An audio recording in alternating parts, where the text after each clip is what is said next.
السلام علیکم. کہانیوں کی وہ دنیا جہاں الفاظ بولتے ہیں، کردار سانس لیتے ہیں اور ہر صفحہ ایک راز چھپائے ہوتا ہے. Welcome to Grey Whisper Tales, جہاں ہر ناول ایک نیا سفر ہے. Novel Mushaf written by Nimra Ahmed, episode 5. Let's start. صبح اسے کالج نہیں جانا تھا.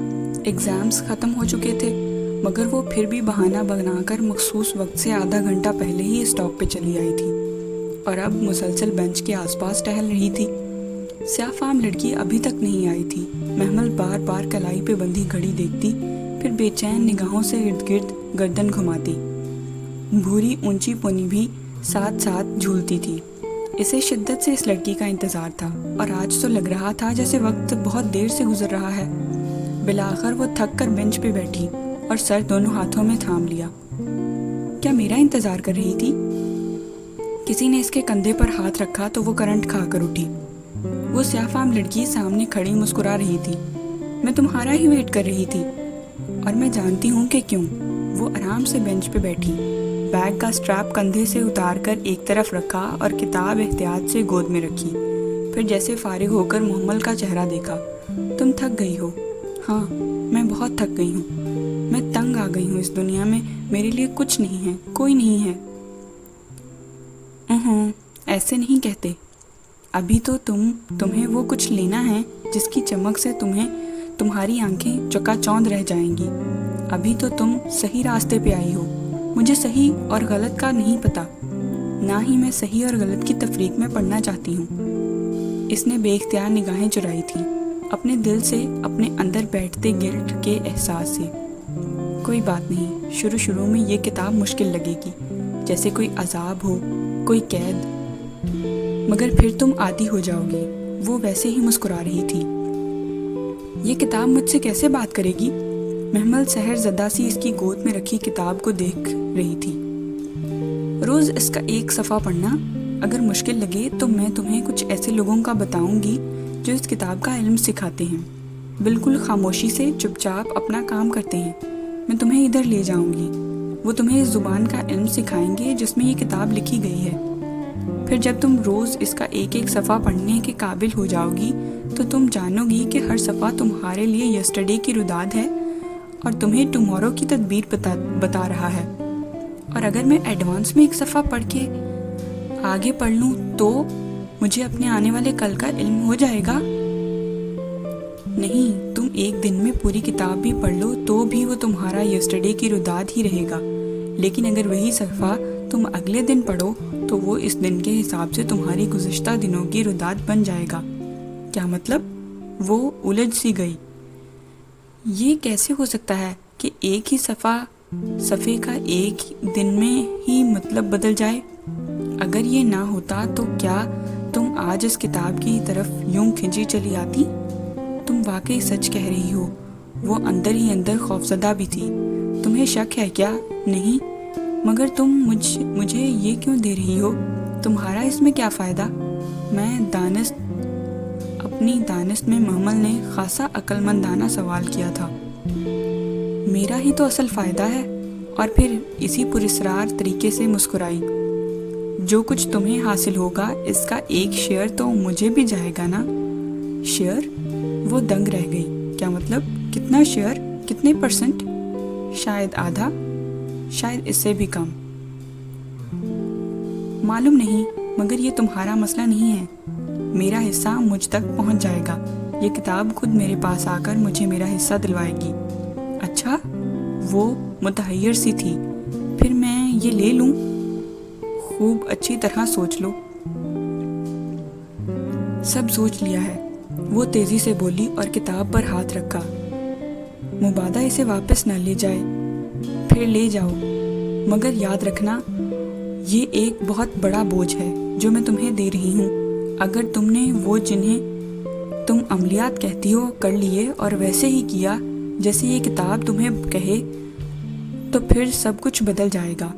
تم اس کتاب میں رہنے لگو گی، اس سے بات کرنے لگو گی. اس کے علاوہ تمہیں کچھ نظر نہیں آئے گا. تم اس کی دیوانی ہو جاؤ گی، سحر زدہ مجنوں. اور پھر اگر تم نے اس کو چھوڑنا چاہا تو تباہ ہو جاؤ گی. جو ملا تھا وہ بھی چلا جائے گا اور جو پہلے سے تھا وہ بھی عذاب بن جائے گا. جاؤ اسے لے جاؤ.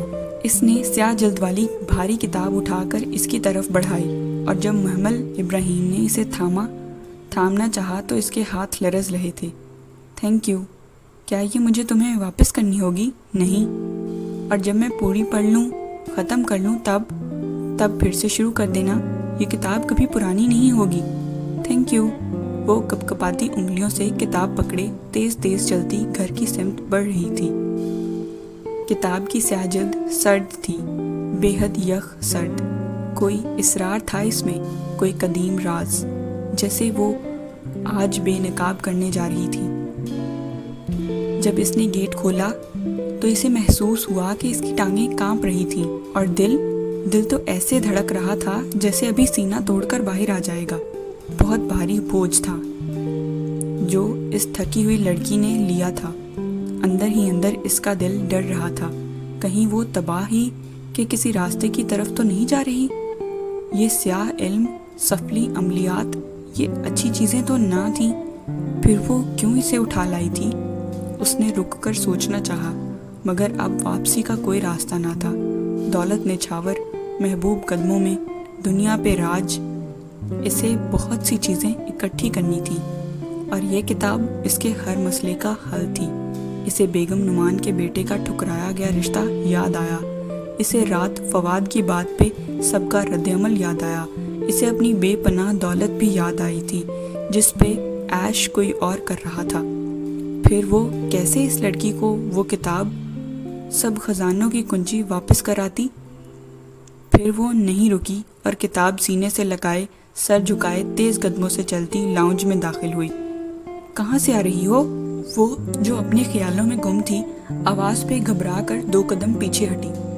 سامنے تائی مہتاب قدرے مشکوک نظروں سے اسے دیکھ رہی تھی. وہ تائی، وہ اس نے بے اختیار خشک لبوں پر زبان پھیری.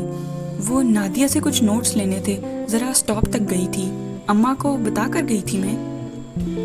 ہاں، تمہاری ماں تو کہیں کی لینڈ لیڈی ہے نا، جس کی اجازت کافی تھی. وہ تائی، اسد چچا کو بھی بتایا تھا. پہلی دفعہ وہ تائی کے سامنے یوں ہکلا رہی تھی. اچھا جاؤ، سر نہ کھاؤ. تائی بیزاری سے ہاتھ جلا کر آگے بڑھ گئی.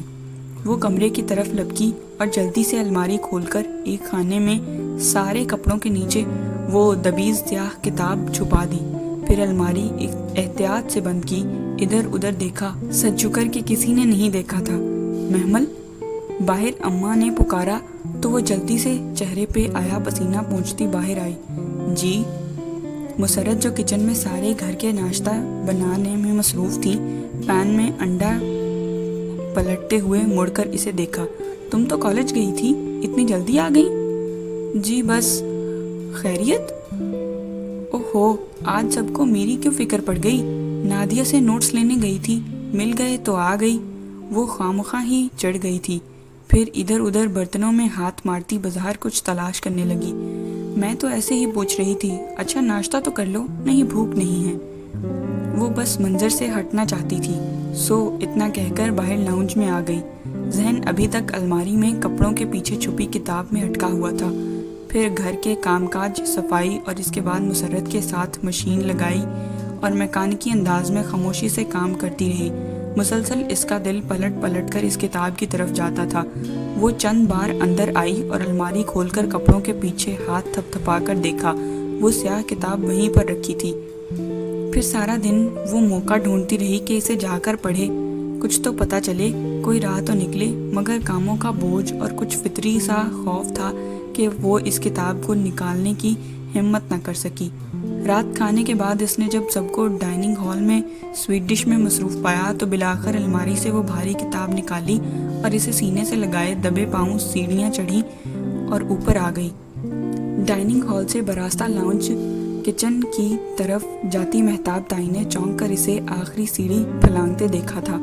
یہ محمل کیا کرتی پھر رہی ہے آج؟ انہوں نے پیچھے سے آتی نائمہ چچی کو روک کر سرگوشی میں پوچھا. ابھی کوئی کتاب پکڑے اوپر گئی ہے؟ اچھا.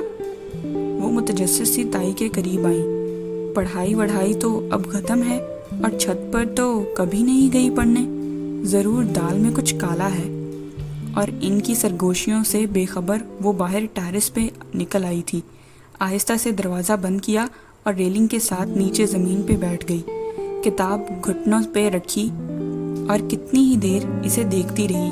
محرومیوں، ناراسیوں اور دکھوں کے اس کئی برس پرانے کرب کے اب جسے انتہا ہو چکی تھی، اس نے اب مزید برداشت نہ ہوتا تھا. غلط ہو یا صحیح، وہ زندگی سے اپنا حصہ ضرور وصول کرے گی. ایک ٹھوس اور قطعی فیصلہ کر کے محمل ابراہیم نے کتاب کی سیاہ جلد پہ ہاتھ رکھا. وہ بے حد سرد تھی، ٹھنڈی اور پرسکون. وہ جلد پلٹنے ہی لگی تھی کہ ایک دم ٹیرس کا دروازہ دھاڑ سے کھلا. اس نے گھبرا کر سر اٹھایا اور ایک لمحے کو تو زمین آسمان اس کی نگاہوں کے سامنے گھومنے لگے. آغا جان، دونوں چچا، تائی مہتاب، نائمہ چچی اور لڑکیاں اور مسرت بھی سب ایک ساتھ باہر آئے تھے. یہ کیا ہو رہا ہے یہاں؟ آغا جان غصے سے گھر تھے. محمل، کیا کر رہی ہو ادھر؟ وہ ہکا بکا منہ کھولے انہیں دیکھتی رہ گئی. ادھر کیا بیٹھی ہو؟ سامنے آؤ. تائی مہتاب چمک کر بولی اور اس کی تو جیسے ٹانگوں میں سے جان ہی نکل گئی ہو. بمشکل اٹھی اور 2 قدم آگے بڑھی. کتاب اسی طرح دونوں ہاتھوں میں پکڑ رکھی تھی اور پورا جسم لرز رہا تھا. وہ آغا جان، میں پوچھ رہا ہوں، اتنی رات کو ادھر کیا کر رہی ہو؟ میں پڑھ رہی تھی. لفظ لبوں پہ ہی دم توڑ گئے. اس کی ٹانگیں کانپنے لگی تھیں. کیا پڑھ رہی تھی؟ ادھر دکھاؤ. آغا جان، اس کے لہجے کی سختی کم نہیں ہوئی تھی. انہوں نے کتاب لینے کو ہاتھ بڑھایا تو وہ بدک کر پیچھے ہٹی. کچھ نہیں، کچھ بھی تو نہیں. اس نے کتاب پیچھے کرنی چاہی اور پھر اس نے دیکھا آغا جان کے پیچھے کھڑے مسرت کی آنکھوں میں آنسو تھے اور تائی فاتحانہ مسکرائی تھی. ارے ہم بھی تو دیکھیں، بھری رات میں ادھر کون سی کتابوں میں چھپا کر خط کتابت ہو رہی ہے؟ میں تو پہلے ہی کہتی تھی یہ لڑکی کوئی چاند ضرور چڑھائے گی. اس کے ارد گرد جیسے دھماکے ہو رہے تھے. نہیں تائی نہیں. وہ پھٹی پھٹی نگاہوں سے انہیں دیکھتی نفی میں سر ہلا رہی تھی. میں نے کچھ نہیں کہا، میں تو پڑھ. آغا جان نے زور سے اس کے ہاتھوں سے کتاب چھینی. پڑھ رہی تھیں تو دکھاتی کیوں نہیں ہو؟ ایک گسیلی نظر اس پر ڈال کر انہوں نے کتاب اپنے سامنے کی. میں بھی کہوں، کیوں راتوں کو چھت پہ آ جاتی ہے؟ کس کے ساتھ منہ کالا کرتی ہے؟ یہ زبان جو اتنی لمبی ہو رہی ہے. ارے میں بھی کہوں، کوئی تو ہے اس کے پیچھے. آغا صاحب، اس سے کہیے کہ جس مردود کے لیے چٹھیاں ڈالنے ادھر آتی ہے، اسے کہے کہ ابھی آئے اور 2 بول پڑھا کر اسے لے جائے. خاندان بھر میں بدنام نہ کرے گی ہمیں کیا؟ اور اسے لگا آج وہ واقعتاً ہار گئی ہے. آغا جان کتاب کے صفحے پلٹ رہے تھے. ہر پلٹتے صفحے کے ساتھ اس کا دل ڈوبتا جا رہا تھا. اس نے سر جھکا کر آنکھیں سختی سے میچ لیں. آج وہ اسے یقیناً قتل کر ڈالیں گے. وہ سفلی عملیات میں پڑ گئی ہے، کبھی نہیں بخشیں گے. شرم نہیں آتی تمہیں، گھٹیا عورت؟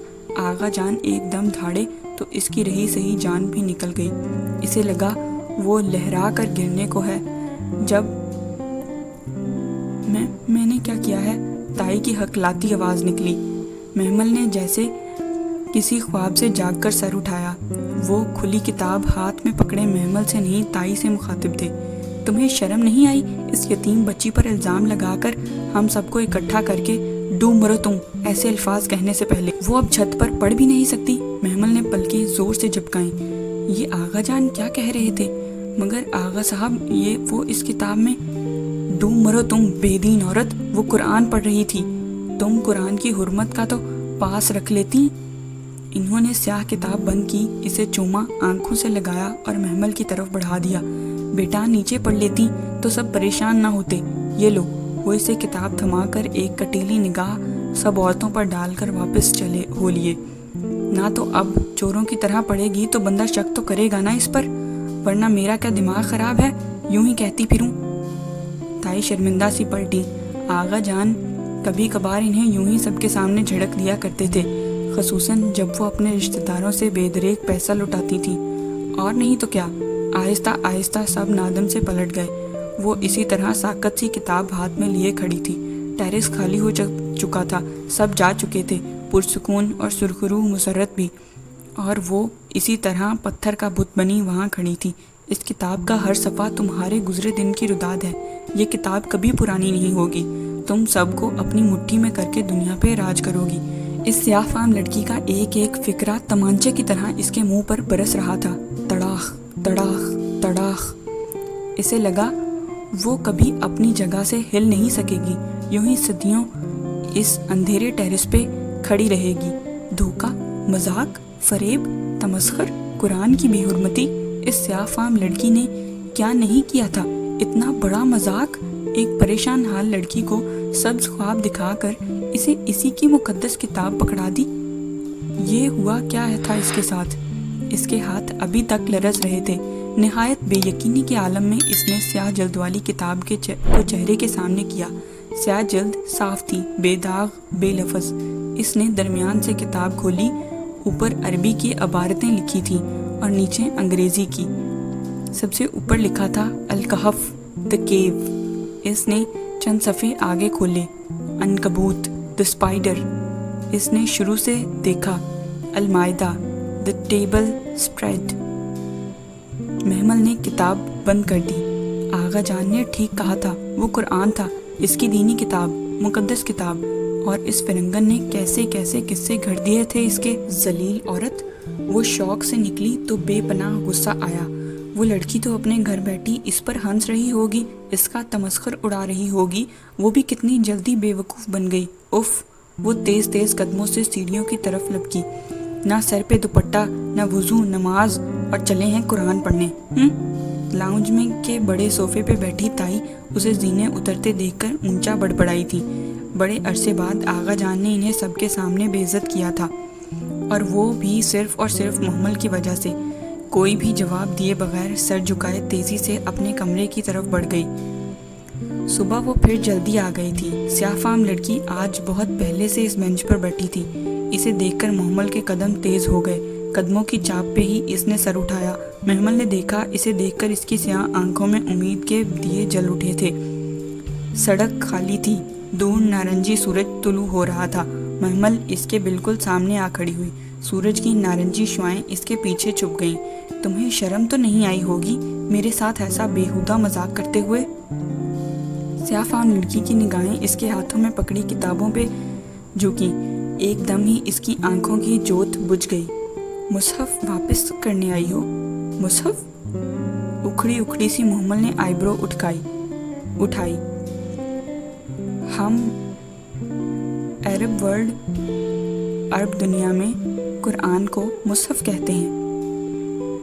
تم نے مجھے کیا قصے کہانیاں سنا کر قرآن تھما دیا؟ یہ کوئی مذاق کرنے کی کتاب تو نہیں تھی، یہ تو قرآن تھا۔ قرآن تھا نہیں، قرآن ہوتا ہے۔ وہ اداسی سے مسکرائی تو محمل نے شانے اچکائے۔ بہرحال تمہیں یہ پریکٹیکل جوک کر کے مجھے شرمندہ کرنے پر شرم آنی چاہیے۔ میں تو کیا سوچ رہی تھی اور تم نے مجھے ایک مقدس کتاب تھما دی؟ تو تم کسی غیر مقدس چیز کی توقع کر رہی تھی کیا؟ جی نہیں، وہ تلملائی، پھر قرآن اس کی گود میں رکھ دیا۔ یہ میرے پاس پہلے سے ہے، مجھے ضرورت نہیں ہے، بیٹھ کر بات کر لو، میں ٹھیک ہوں۔ وہ اسی طرح سینے پہ ہاتھ باندھے اکھڑی اکھڑی سی کھڑی تھی۔ اچھا، اس نے نرمی سے مصحف کی سیاہ جلد پر ہاتھ پھیرا، تو تم نے یہ پڑھ رکھا ہے؟ اس کی آواز میں صبح کی ساری اداسی سمو گئی تھی۔ ہاں، اور بچپن میں ہی پڑھ لیا تھا۔ اللہ کا شکر ہے کہ ہم شروع سے ہی مسلمان ہیں، وہ عادتاً تن کر بولی تھی۔ اور تمہیں ہماری مقدس کتاب کے بارے میں غلط فہمیاں ہیں۔ یہ کوئی فال نکالنے والی کتاب نہیں ہے، نہ ہی اس میں میری یا تمہاری سٹوری ہے۔ لا حول ولا قوت۔ اچھا، وہ ذرا سا مسکرائی۔ چلو پھر بیٹھو اور مجھے بتاؤ کہ اس میں کیا ہے۔ اس میں احکامات ہیں، نماز، روزے، حج، زکوٰۃ کے۔ اور وہ اس کے ساتھ بینچ پہ بیٹھ کر اسے بہت سمجھداری سے بتانے لگی۔ اس میں پرانی قوموں کے قصے ہیں، قوم عاد، سمود اور بنی اسرائیل کے۔ یہ بنی اسرائیل کا کیا مطلب ہے؟ مطلب؟ وہ ہلکا سا گڑبڑائی۔ بنی اسرائیل کا مطلب ہوا اسرائیل کے بیٹے۔ وہ پوچھ رہی تھی یا بتا رہی تھی خود بھی نہ سمجھ سکی۔ اسرائیل کا مطلب عبداللہ ہوتا ہے، ایل اللہ کو کہتے ہیں، اور یہ یعقوب کا نام تھا۔ ہاں، حضرت یعقوب کا قصہ، حضرت یوسف کا قصہ سب پڑھ رکھے ہیں میں نے، سب پتہ ہے مجھے، ہمیں تو کورس میں پڑھایا گیا تھا۔ یوسف اور زلیخا والا واقعہ؟ یوسف اور کس والا واقعہ؟ سیاہ فام لڑکی کی آنکھوں میں حیرت ابھری۔ یوسف اور زلیخا والا واقعہ؟ عزیز مصر کی بیوی کا نام زلیخا تھا، کیا نہیں تھا؟ وہ کنفیوز سی ہو گئی تھی۔ کوئی دلیل ہے تمہارے پاس؟ کوئی حجت؟ دلیل؟ حجت؟ وہ ٹکر ٹکر اس کا چہرہ دیکھنے لگی۔ ہمارے کورس کی گائیڈ بک میں لکھا تھا۔ کورس کی گائیڈ بک انسان کی بات ہے، اور انسان کی بات میں دلیل نہیں ہوتی۔ دلیل صرف قرآن یا حدیث سے پیش کی جاتی ہے، کیونکہ دونوں نازل خداوندی ہوتے ہیں۔ قرآن اور حدیث میں کہیں بھی نہیں بتایا گیا کہ اس عورت کا نام زلیخا تھا۔ اس کا لہجہ نرم تھا۔ مصر کی اس عورت سے ایک غلطی ہوئی تھی، ایک جرم سرزد ہوا تھا، مگر اللہ نے اس کا پردہ رکھ لیا۔ اس کا فعل تو بتایا مگر نام نہیں بتایا، اور جس چیز کا پردہ اللہ رکھے وہ کھل نہیں سکتا۔ مگر ہم نے یوسف و زلیخا کے قصے ہر مسجد و منبر پر جا کر سنائے۔ ہم کیسے لوگ ہیں؟ تو اس کا نام زلیخا نہیں تھا؟ وہ ساری خفگی بھلا کر حیرت سے پوچھ رہی تھی۔ اس عورت کا نام راز ہے، اور میرا اور تمہارا رب وہ راز نہیں کھولنا چاہتا، سو یہ ہمیشہ راز ہی رہے گا۔ اچھا، اس نے شانے اچکائے۔ پہلی دفعہ اسے اپنی علمی کمتری کا خفیف سا احساس ہوا تھا، مگر یہ ماننا اس کی انا کی شکست تھی، سو لاپرواہی سے ادھر ادھر دیکھتے ہوئے بولی، بہرحال مجھے افسوس ہے کہ تمہارے کانسیپٹ قرآن کے بارے میں غلط ہیں۔ یہ کتاب وہ نہیں ہے جو تم اسے سمجھتی ہو، اور اگر یہ وہ نہ ہوئی تو جو تم اسے سمجھتی ہو تو میں صحیح ہوں، اور مجھے سب پتہ ہے۔ تمہیں جو کوئی اس نور کی طرف بلائے گا تم اسے یہی کہو گی، مگر تم نے یہ تو نہیں بتایا تھا کہ یہ قرآن ہے۔ تم نے تو مجھے اور قصے سنائے تھے، آخر کیوں؟ اگر میں تمہیں تبلیغ کرتی تو تم اکتا کر مجھ سے دور بھاگ جاتی۔ اب بھی تو یہی ہوگا، وہ جتا کر بولی تو سیاہ فام لڑکی نے مسکرا کر سر جھٹکا۔ لیکن اب تمہاری حجت تمام ہو چکی ہے، آگے تمہاری مرضی۔ ایک سیاہ مرسیڈیز زن سے اس کے سامنے سے گزری، تھوڑی دور جا کر اس کے ٹائر چرچراتے ہوئے رکے اور وہ تیزی سے ریورس ہوئی۔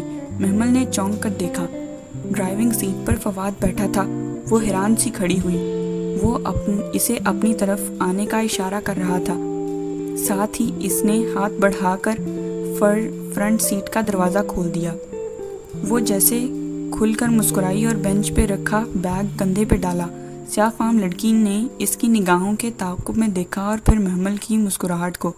تمہارے پاس دو راستوں کا انتخاب تھا، مصحف یا دل، تم نے اپنا انتخاب کر لیا، مگر تمہیں ساری زندگی افسوس رہے گا۔ میں تمہیں مصحف کی طرف نہ لا سکی،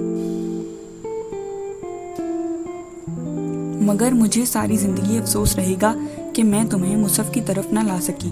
اب تمہیں جو بھی لے آئے میرا اس میں حصہ نہ ہوگا، لیکن میں ہمیشہ تمہارے لیے دعا کروں گی۔